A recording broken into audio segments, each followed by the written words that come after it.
all friends. Welcome to another episode of Game Time with the Goss, powered by Grey Wolf Promotions. I'm your host, Brian Gossett with GM Sports Media. Today's guests, I got my good buddy, the Chocolate Bear, Kenny Matthews from Friday Night Glory. Hey, Kenny, thanks for jumping on the show again. Always, buddy. Welcome back. All right, we're officially, in summertime now, but like to recap some of the state champs from softball and baseball just a few weeks ago.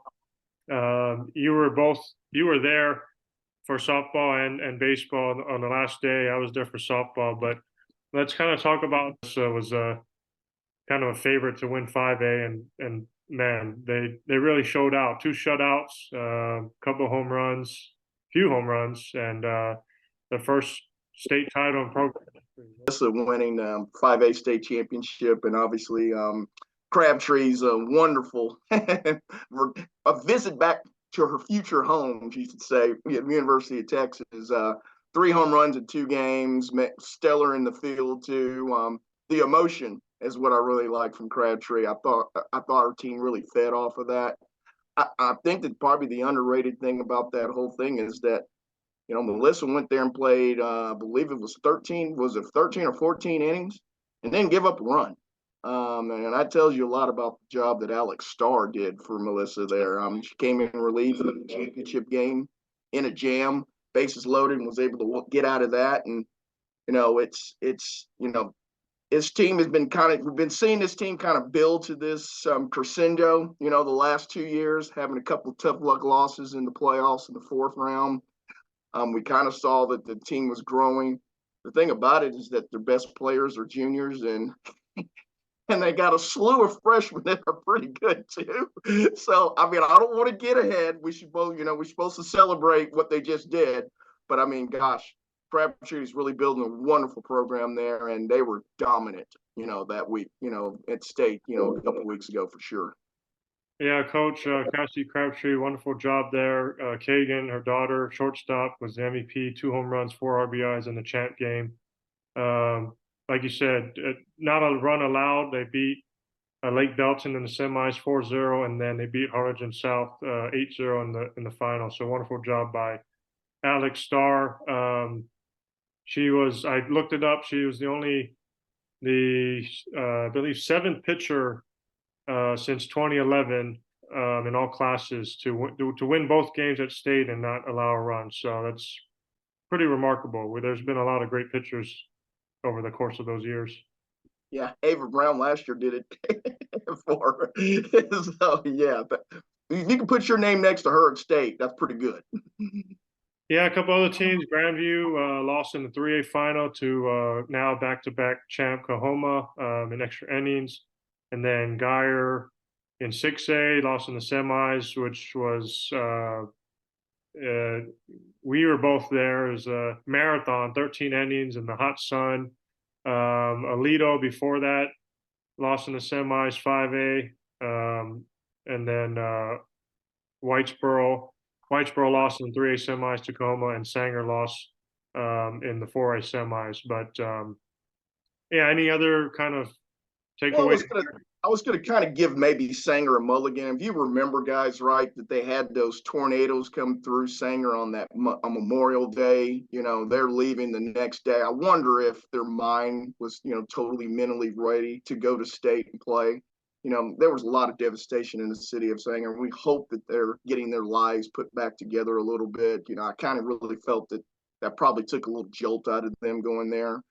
Because they've been pretty energetic this whole playoff run, and I'm kind of glad that we talked about them about 6-7 weeks ago before the playoffs started, about them being kind of a dark horse team that may do some damage in the playoffs. But again, I just my thoughts go out to the city of Sanger. I just know that they're still trying to recover from that. And then the other thing I thought that was really huge is this, is I kind of said this to you last week, is Geyer the second best team in the state of Texas back-to-back years? They've lost to the eventual state champion in both years. I know they lost in the semis this time around. But yeah, I think you kind of made a great point about it. Sun-drenched, 13-inning marathon. We're on bated breath, it seemed like, on every pitch from about the 8th inning on. And, I just felt really bad for those girls this time around. That's a gut wrenching loss. A lot of seniors on that team that were there before. Finley Montgomery kind of had a lot of retribution from last year. I thought she pitched extremely well. Obviously, giving up just 5 runs in 14 innings against, the eventual state 13 innings against the eventual state champion. It's not too bad. Just couldn't get the big hit in the extra innings. A lot of opportunities for Geyer to try to get that run across, and they just couldn't do it with them being a home team. And obviously, you've lost to a Cinderella team in Weslaco. And so I guess it was just the softball guys were shining down on Weslaco and not Geyer this time around. But I really do. My heart goes out to Geyer. There's nothing for them. As I told every one of those girls, don't be looking at your feet. Keep your head up because there's nothing that you should be ashamed about. It's an incredible run the last 2 years that you had, and you beat a very good Keller team in the regional final just to get to state back-to-back years. There's no reason for their heads to be down at all. Yeah, shout out to our teams, Geyer, back-to-back state appearances. Alito, third time in the last 4 years. Again, Melissa, first title in program history. Sanger, first trip since 2001 when they won the 3A title. And then you had Whitesboro making it for the first time. Congrats with Presley Galloway. And then and Grandview making it back-to-back years and first trip to the state championship game. So congratulations to all our coaches and teams. What about the pitching job by Alito too? I mean, talk about a tough luck loser. I mean, goodness. Taylor McKean Jr. Charlton State commit, 14 strikeouts, just one hit, and unfortunately lost in maybe the worst possible way. Yes, absolutely. But it's always fun to see that, live up in person. But I always tell it's the toughest part about our jobs is that it seems like when they lose, a part of our hearts go with them, each time, and feel really bad about that. But at least we had the, jubilation of the team that recovered really well and they got the win. We feel like you're a little small part of that too. So.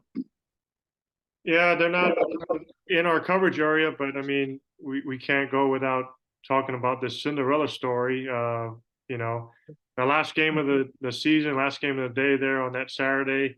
I think we both were already drained out and maybe ready to leave when it was, big 9-2 deficit in the seventh inning, and yeah, but we stuck it out, and 8 runs later, and that magical walk-off grand slam. I don't think I've ever seen a walk-off grand slam. But Weslaco, the pride of RGV, first title for that area, and we both got to see it, and you got to talk to the hero, Hero Ortiz. Yeah, well, the night before talking to Galvan, they beat Geyer. She gets game-winning hit against Geyer, and then the graduation ceremony before they get their their trophy, and then it's what 16, 18 hours later, you have the most improbable win that's been at state. Down 6.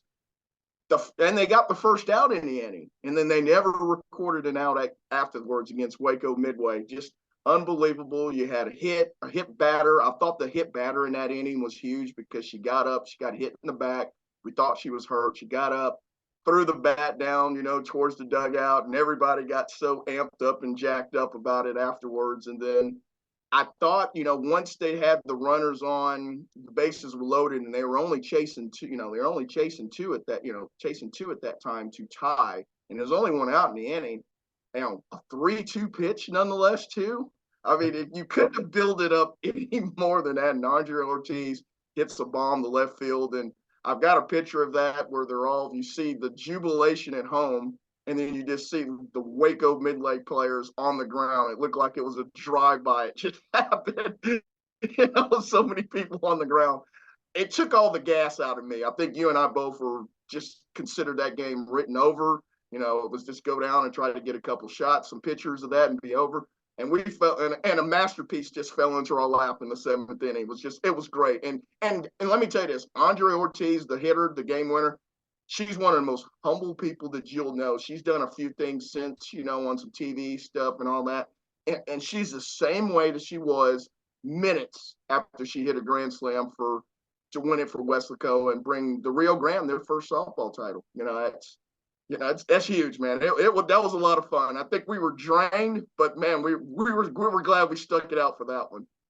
For sure. What a way to end the softball season. Uh, Absolutely. and then you got out there to baseball, Round Rock. You got the last day, the championships on Saturday. Um, First off, congratulations to Collinsville. They won the 2A title, their second title overall, first since 1999. They also posted two shutouts: Rylan Newman in the semis, Logan Jenkins in the championship game against Holly, and then Cash Morgan was the MVP. I think he finished with 5 RBIs across 2 games. So, big congrats to Coach Jenkins and his program.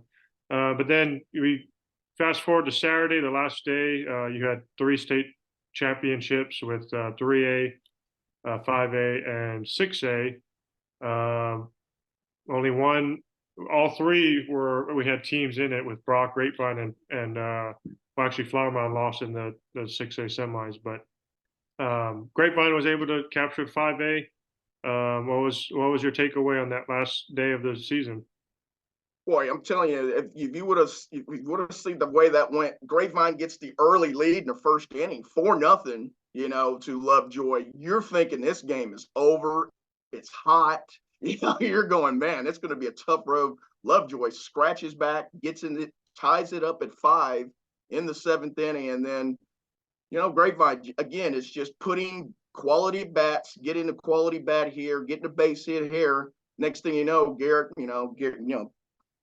Jared Boswell gets up there, and I mean, for my view, I was sitting next to Coach Dodge from Lovejoy, the athletic director, and we both thought maybe the center fielder for Lovejoy made the catch, but no, you see the ball rolling towards the fence, and then it's just pure pandemonium for the Mustangs after that. And the thing about the Mustangs today, we kind of talked a little bit off the camera here, Goss, is that this program only won 10 games 2 years ago.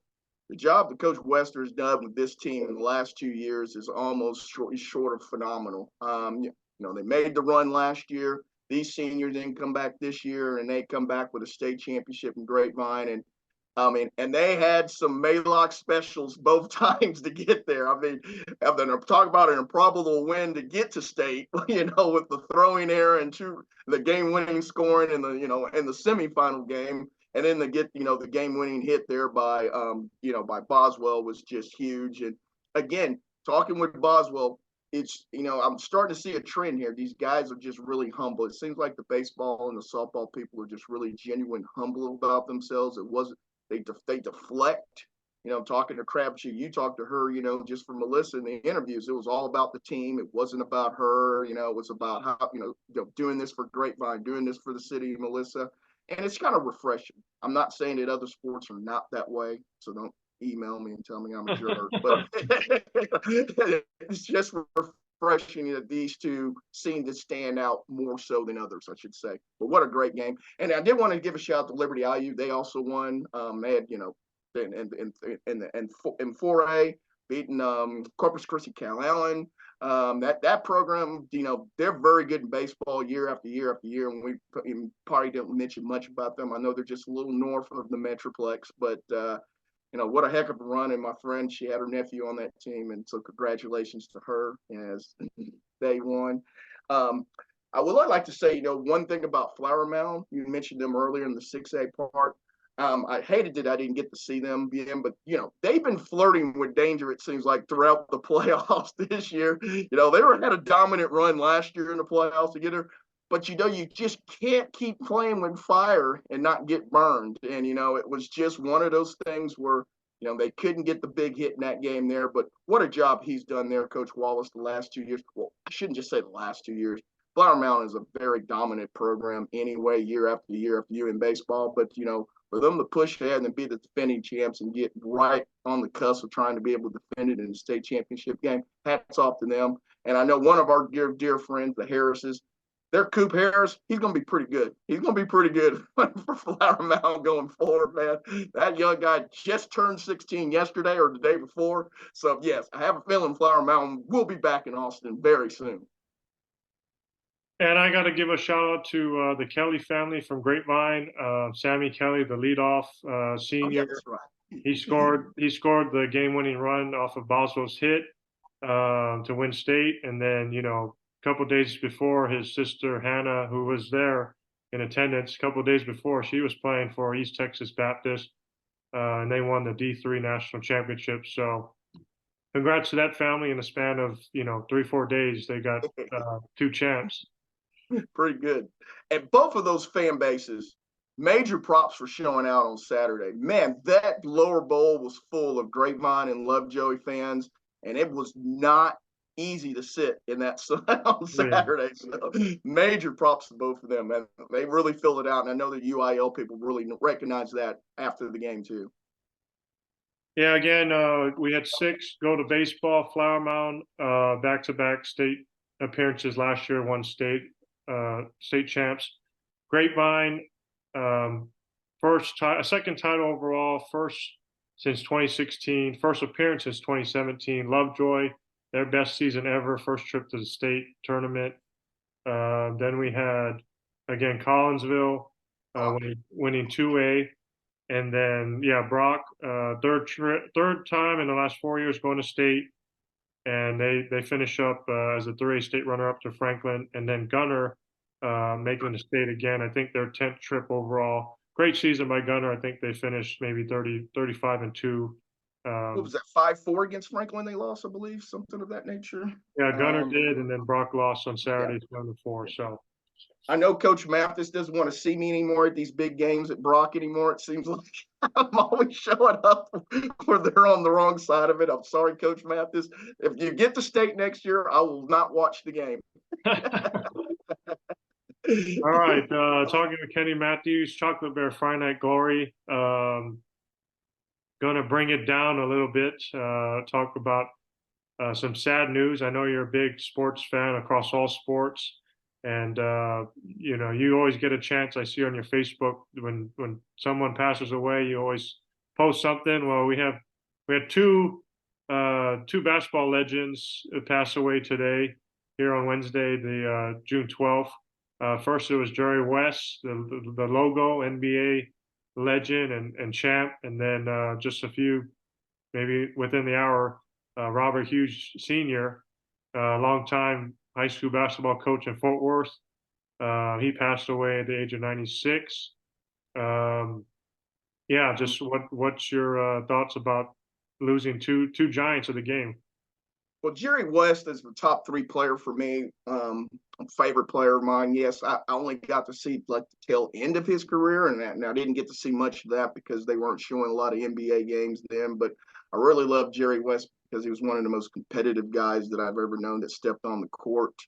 Um, and it's a shame, when I woke up and I saw that this morning, it kind of put me in a sour mood a little bit, it's because that is the NBA logo. If Jerry West would have been born in any other era besides the Bill Russell era of the 60s, he'd probably have more than 9 championship rings. He's got 8 as an executive, which is unbelievable. And he's got 1 as a player in 1972. And as you said before, the NBA logo is, a picture of Jerry West, like I said, one of the most competitive guys, and he's the only guy, kind of like Chuck Howley in the Super Bowl, to win an NBA final in 1969 and be on the losing team. That just tells you what you need to know about Jerry West. Great guy, rest in peace. He lived a long time. He's 86 years old. That's a long time to be on this earth. But what he meant to the NBA, during the 60s and the 70s was, it's unapproachable. And then you mentioned Robert Hughes, Sr., one of the winningest coach in high school level in basketball. When I moved here in the 80s, in 1980, they were talking about Robert Hughes then. He coached until almost the odds, after that. What did he give? The opportunity he gave so many people from the inner city of Fort Worth, a lot of young African American men.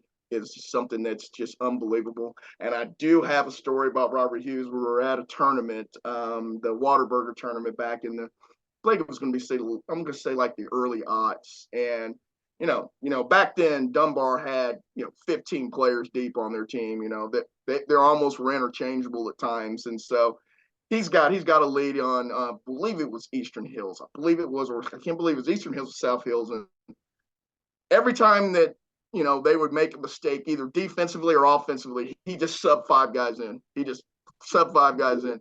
They could play a minute, they could play 10 seconds, they could play 5 minutes, but as soon as somebody made a mistake, he shipped in another five, and the whole time he just sat there with his little clipboard and his legs crossed, and he never gave any eye contact. All he would do is just raise his finger. That meant new starting five to go in. It was one of the funnier things from the stands, but he had the ability to be able to do that.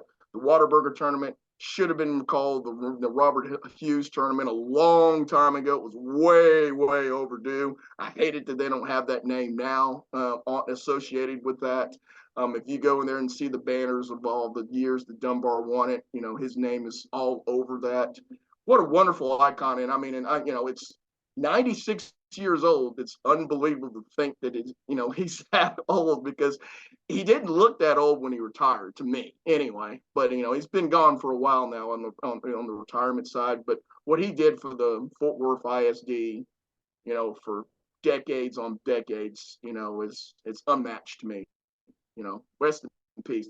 He was an icon. Yeah, he's got his name on the court there at Wilkerson Grimes Center in Fort Worth. Check out my story on gmsportsmedia.com. Just some numbers. He's got the most wins all time for any high school boys basketball coach with 1,333. He's got like an 84% winning percentage over a coaching career that spans 6 decades. That's insane. He started his career with IM Terrell in Fort Worth. It was a part of the PVIL league, and won 3 state titles with that team. Went to the state tournament 5 straight years, and then took Dunbar. He was at Dunbar from 1974 to 2005. Only won 2 state titles, but took the team to 12 state tournaments, including 10 in 17 years. So Dunbar was back then, that's when you were kind of growing up and in high school, and Dunbar was, one of the top teams in the state. Well, I remember you would absolutely go and watch them in late playoffs, regardless of where you were at, because you're like, man, we got to see this Dunbar team, because you always had the anticipation that this was going to be a team that was going to win it. And then it was always seemed like Heartbreak Central, down in Austin, at the Farrell Center. It seemed like it seemed like more often than not that they were losing those games down there, which kind of always left a bad taste in your mouth. But yeah, they were a must watch because they were entertaining. They played an entertaining style of ball that you're seeing now in the NBA. It was an up and down, not really sit back, structured high post and cutting away. I mean, they used their athleticism on the defensive side to create their offensive opportunities. And it was fun. It was really fun. And he was a little animated, so that made it fun too, the old school approach. So that helped it. And he could coach them hard. Back then, it wasn't a whole lot of, throwback against, getting yelled at and getting called names or whatever be the case, so you kind of appreciate that old school approach. Talking with Matthews, Friday Night Glory. Big news out of UIL on Tuesday. First, Dr. Charles Brydup announced his retirement. He'll do one more school year, and then he'll retire next summer. So has done a great job for the UIL, and well-deserved retirement. But I think he said been the leader since like 2009. I was thinking this is what I saw. I think it something was like something that, like that. yeah. Yeah. And a lot of, I know Greg Tepper with Dave Campbell's brought it up, but a lot of changes, a lot of good things have changed Yeah, since his tenure. So absolutely. look forward to seeing him during this next school year. And then, big news too with the UIL voting on this divisional split starting here in this next school year, starting in the fall. What that means is kind of the 6A football approach. Nothing changes in the regular season, district, nothing changes. But playoff time comes, you get that four playoff teams as usual. But the two schools with the larger enrollment numbers are in a D1 bracket, and the other two in a D2 bracket. So essentially, we're doubling the number of state champs. Um, I think we both have heard in the last couple of weeks or months that they might be headed this way. But what are your thoughts about this new change? I'm kind of down the middle a little bit. I hate the aspect that we're gonna lose an extra round in the playoffs. In soccer, baseball, softball, and volleyball, and I don't like that. And I don't like that we're going to lose the regional, this regional final approach where you play Friday and the winners play on Saturday. I always thought that was unique. Something that you didn't see a whole lot of. It's almost like a college tournament. For the weekend. I really love that because you can go to one setting and see three great ball, see three great ball games. But I understand also for the people that have the low enrollment, they're playing these schools now that are getting bigger down in Houston. They're getting bigger in the Dallas area, and they may be in the low end of a 6 or a 5A or 4A approach, and they're going up against somebody that's substantially larger. um, I think there's nothing wrong with having more champions either. I do not like the fact that now we're just going to have the state championship games in San Antonio, Garland, Austin. I don't like that either part of it, but that's livable. I mean, that's livable. It really is. What I would like to know is, does does this help? I think this could help the Metroplex though in getting some state champions, in especially in softball. Especially in baseball. I mean, Houston and us are pretty good each and every year. So I think that may give us a chance to maybe finally get some state champions in that sport. I think it may hurt us in soccer a little bit because, our soccer is really, really good anyway, regardless of where it's at. So, you get more opportunities to get bumped off, that might hurt us in that way. But you can argue the other way around too. I would like to know from you, from a volleyball perspective, how does this change, you guys now going forward? Does this give the perennial powers more chance to try to get, some state champions?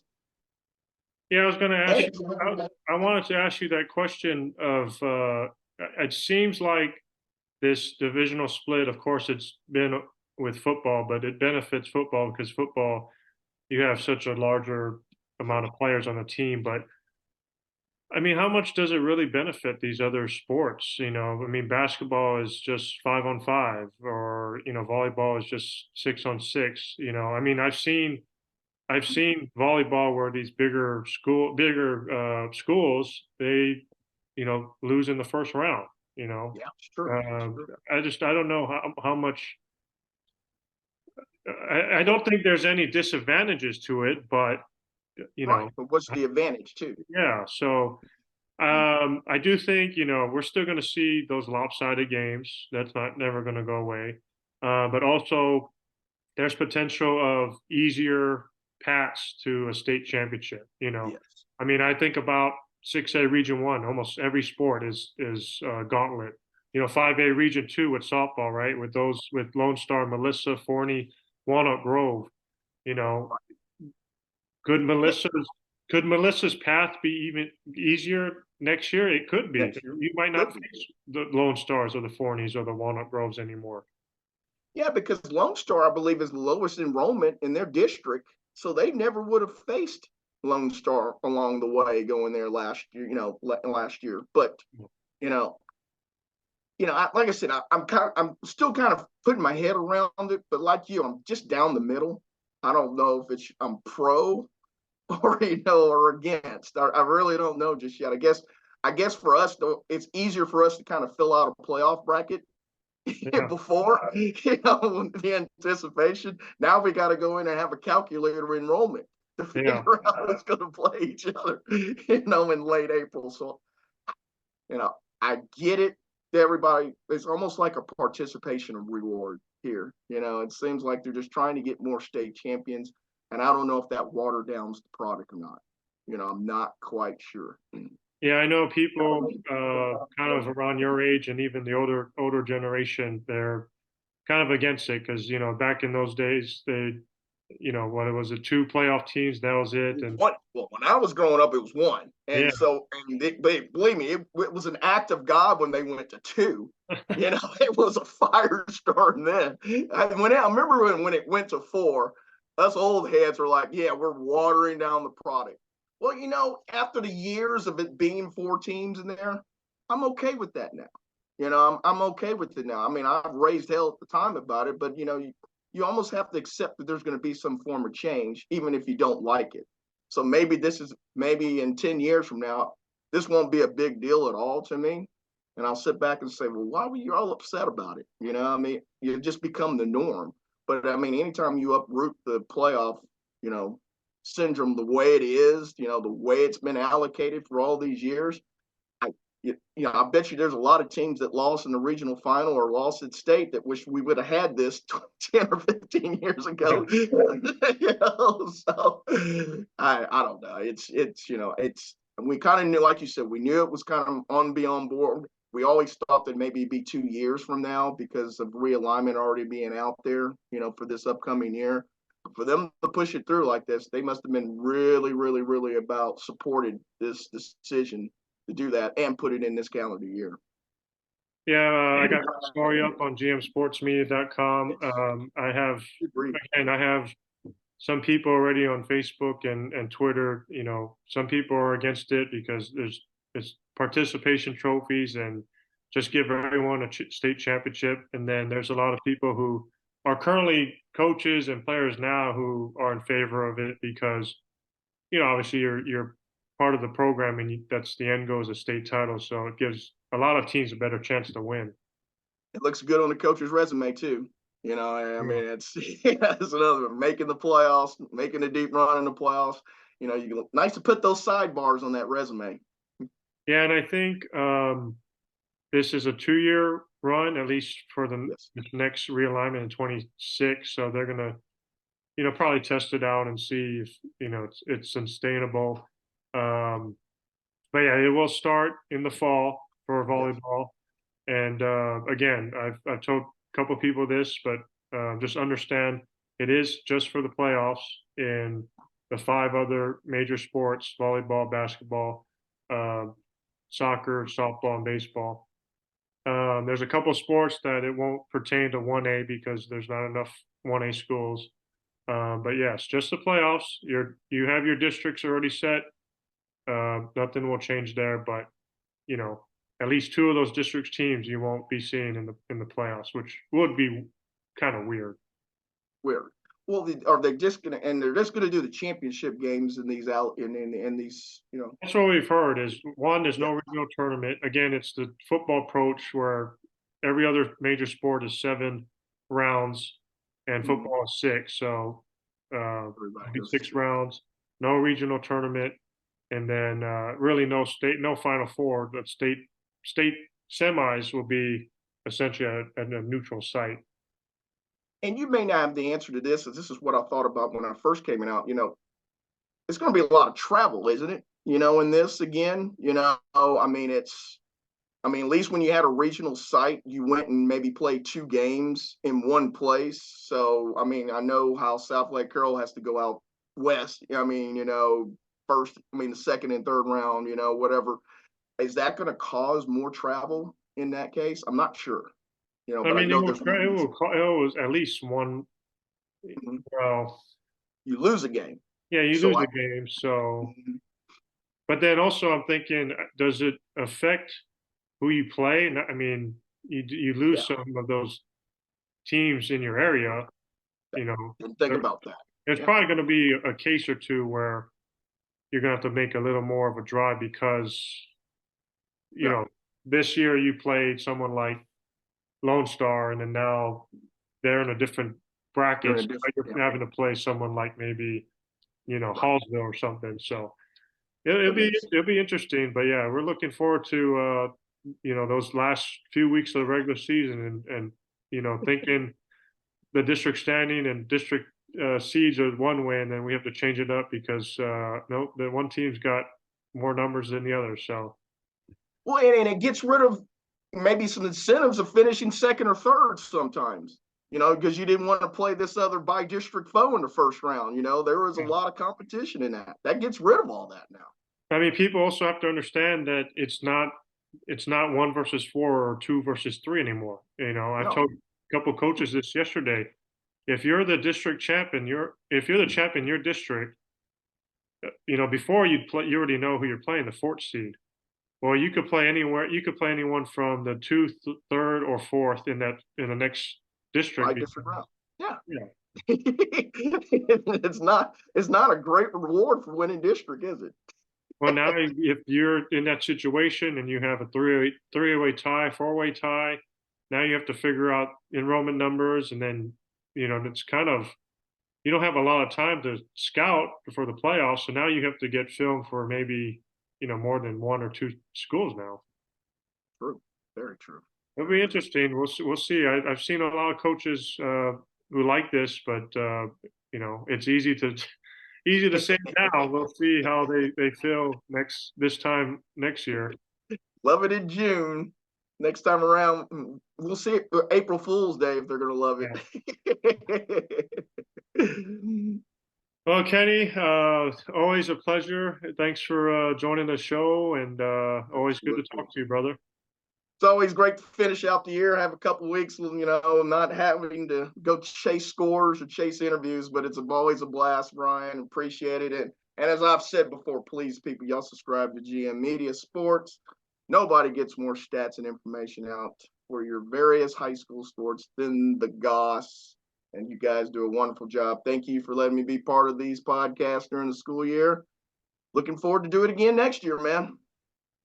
Yes, sir. Always fun, and congratulations on this past school year and everyone involved, all the winners, state champs. We appreciate the coaches and players, parents Absolutely. who Absolutely. gave our time. So looking forward to 2024, 2025 is coming up pretty quick here. Yes, it is. All right, that's Katie Matthews, the Chocolate Bear, Friday Night Glory. Thank you for tuning in. This is Game Time with the Goss, powered by Grey Wolf Promotions. If you want to check out some of the best high school fan gear, check them out at www.greywolfpromotions.com. I'm Brian Gossett with GM Sports and Media. Enjoy the rest of your day and enjoy the summer.